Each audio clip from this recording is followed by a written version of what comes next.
How to check if your Wi-Fi is 2.4 GHz or 5 GHz on Windows 11.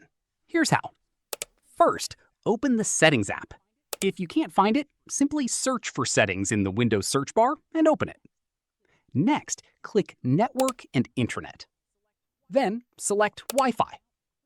Now, click on your currently connected Wi-Fi network to open its properties. Scroll down until you see Network Band. Here, you'll see whether your connection is using 2.4 GHz or 5 GHz. If it shows 2.4 GHz, you're connected to the 2.4 GHz band. If it shows 5 GHz, you're connected to the 5 GHz band. Note, you can only see the network band when your computer is connected to a Wi-Fi network.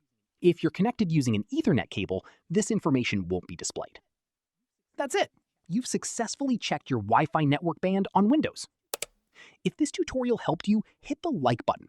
Subscribe for more quick and easy Windows tutorials, and I'll see you in the next one.